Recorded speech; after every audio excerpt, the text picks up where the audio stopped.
भारत तक अब नए अंदाज में। This video is brought to you by Yakult.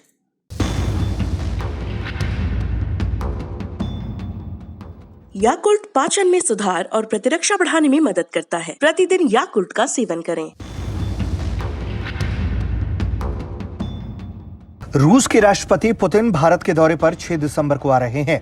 उससे पहले भारत, रूस और चीन के बीच एक बड़ी बैठक हुई।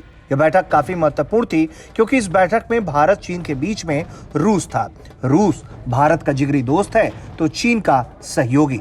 ऐसे में इस बैठक पर सबकी नजरें टिकी थी कि क्या भारत और चीन के बीच इस बैठक में तनाव को कम करने के लिए रूस कोई पहल करेगा। हालांकि आरआईसी की बैठक में विदेश मंत्री एस जयशंकर ने कई बड़े बयान दिए हैं। इस पूरे बैठक में अफगानिस्तान चर्चा के केंद्र बिंदु में रहा।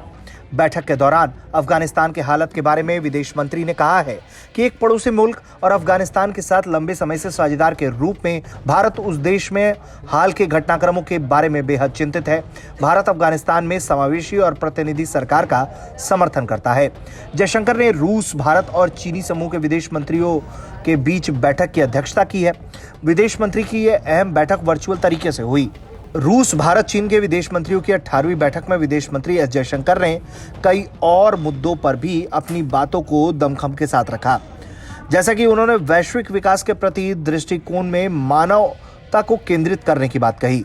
कोविड-19 को लेकर उन्होंने कहा कि दुनिया कैसे आपस में जुड़ गई है और कैसे एक दूसरे पर सभी निर्भर हैं, ये हर कोई अब जानता है। आज के वक्त की ये मांग है कि एक पृथ्वी, एक स्वास्थ्य।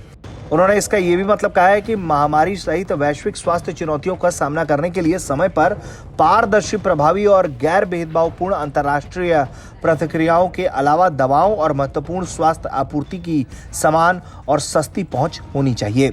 विदेश मंत्री जयशंकर ने आगे कहा है कि उनका मानना है कि व्यापार, निवेश, स्वास्थ्य देखभाल, शिक्षा, विज्ञान और प्रौद्योगिकी और राजनीति जैसे क्षेत्रों में हमारा सहयोग वैश्विक विकास, शांति और स्थिरता में महत्वपूर्ण योगदान दे सकता है।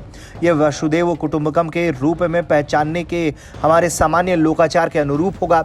वैश्विक विकास के लिए हमारा दृष्टिकोण मानव केंद्रित होना चाहिए और किसी को पीछे नहीं छोड़ना चाहिए।